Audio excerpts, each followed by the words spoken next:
presidente del gruppo folk Fontagnolia, il gruppo folk più antico di Sinai.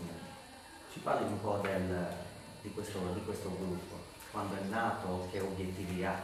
Sì, diciamo che il gruppo Tradizione Popolare Fontagnolia è una logica conseguenza di quello che fu il primo agglomerato, la prima aggregazione di persone a Sinai che si impegnarono allo studio, alla divulgazione e al tramandare le nostre antiche tradizioni. Il primo gruppo di persone che si costituirono a Sinai come gruppo folcloristico risale al 1948 sotto la guida del signor Cesarino Cocco.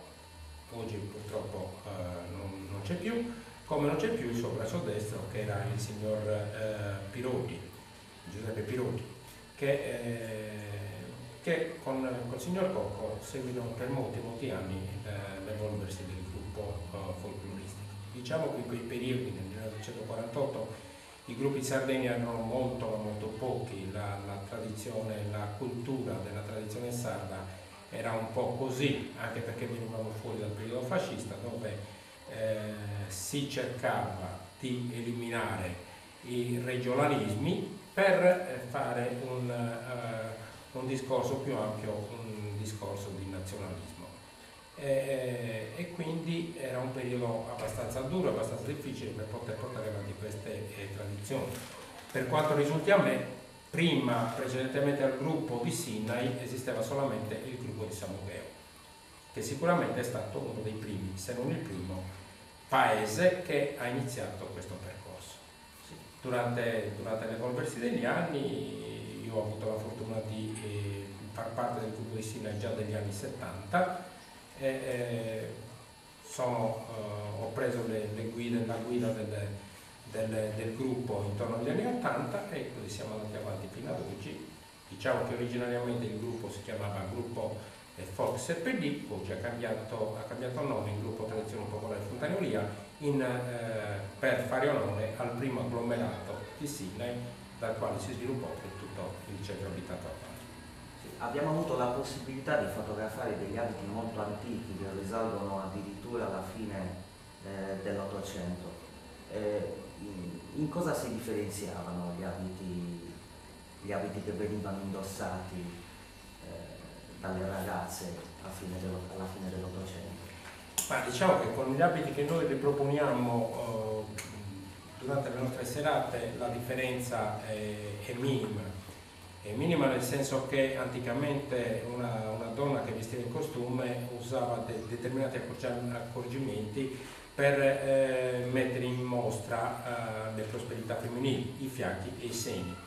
Oggi purtroppo, dovendo rapportarci con un sistema di manifestazioni pubbliche, balli e canti, abbiamo bisogno di meno pesantezza nell'abbigliamento. Quindi diciamo che esteriormente il costume è quello che anticamente si portava, noi lo ricostruiamo con le medesime stoffe e con i medesimi carismi, anche rifacendo a mano tutti i ricami del velo, delle camicie e di tutte le parti ricamate, solamente che abbiamo eliminato, soprattutto nel costume femminile, abbiamo eliminato le sottogonne che appesantivano il costume. Però i brocati, le stoffe e i ricami non sono quelli dell'Ottocento, però sono riprodotti fedelmente uguali a quelli dell'Ottocento. Sì. Quanti tipi di abiti esistono?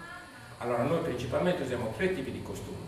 Il costume giornaliero, che normalmente viene chiamato a perra de canna, che il nome viene dalla lavorazione della camicia, che riporta un po' l'intessitura delle canne nei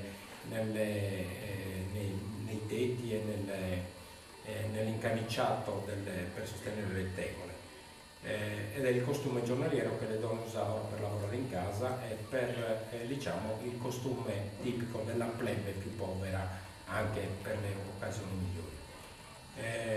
Il secondo costume che abbiamo indossato è il suo costume a scialle seta.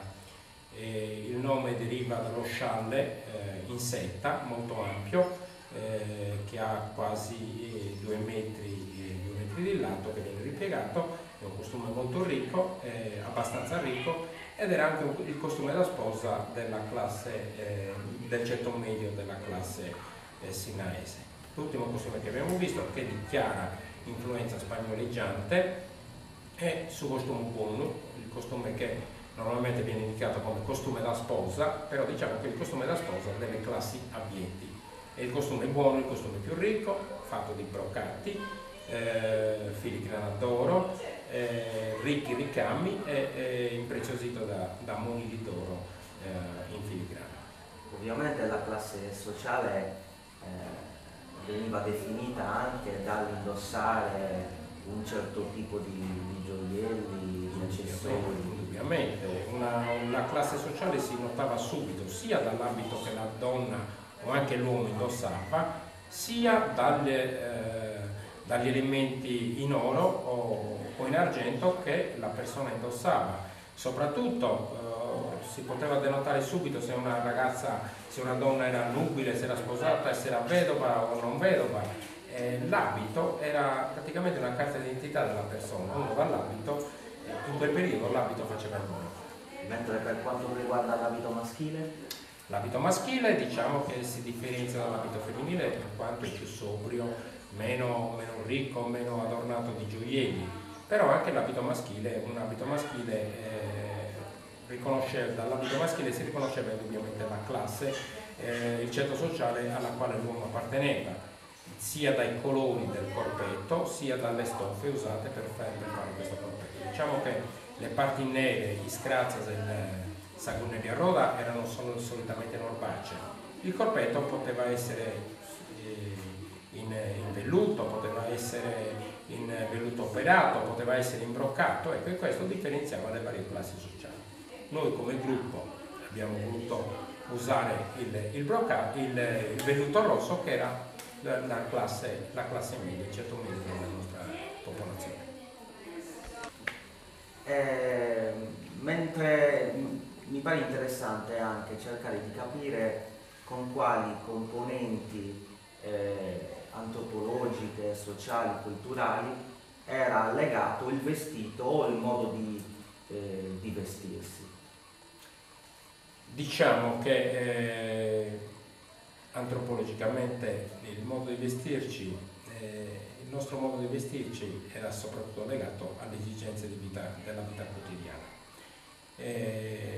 Il vestito doveva sopperire a una naturale esigenza dell'uomo o della donna di rapportarsi col prossimo. Nel vestito si leggeva l'abbienza o la meno abbienza della persona, si capiva il suo stato sociale. Non si capiva certamente la sua religiosità o meno, non si capiva il suo stato, il suo legame con i mondi magici o con altri miti. Questo mondo, questo stato, si poteva capire dalle suppellettili, probabilmente c'è chi era più superstizioso o meno superstizioso, usava determinate suppellettili e determinate no, chi si portava, tipo per esempio molte donne e molti uomini usavano portare su scappolario, che era un sacchetto che si portava al collo, nelle quali venivano conservate determinate cose, immagini sacre e immagini non sacre, qualche cosa che secondo loro doveva proteggerli nel cammino della vita. Altre persone ne facevano tranquillamente a meno e vivevano lo stesso. Ecco, da queste piccole cose si poteva capire il grado di superstizione e il legame della persona col mondo magico, col mondo della superstizione, ma non c'erano nell'abbigliamento in se stesso collegamenti col mondo magico. Per concludere, che significato ha oggi fare il presidente di un'associazione culturale come il gruppo Folk Fintaniolia e tenere in piedi un'associazione di questo tipo? Guardi, per chi non è in mezzo a queste cose è molto difficile poter capire la soddisfazione. Innanzitutto è un grande lavoro, un impegno che ti prende gran parte della giornata, ti prende parte degli affetti familiari. Io ho la fortuna che grazie a Dio mia moglie e i miei figli fanno parte di tutti il gruppo e quindi non sento questo grande onere. Però portare avanti questo discorso è una grande soddisfazione. Noto oggi come oggi che si ritiene che siamo in un periodo molto difficile.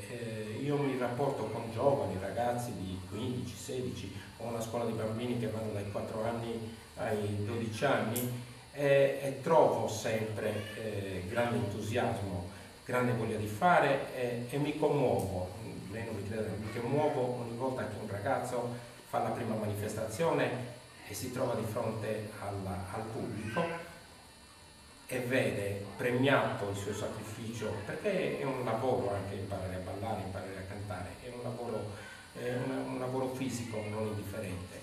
E vedere questi ragazzi aprirsi al mondo del folklore e leggere negli occhi la loro soddisfazione, per me è la migliore soddisfazione. Ha senso anche oggi, ha molto senso anche oggi portare avanti questo discorso, avere un gruppo di ragazzi che noi teniamo fuori dalla strada, fuori da quelli che si chiamano i pericoli di tutti questi giorni, e per me ha molto senso ed vi assicuro che è una grande soddisfazione. Bene, grazie a Dottor Ru, presidente dell'associazione Gruppo Folk Fontagnolia.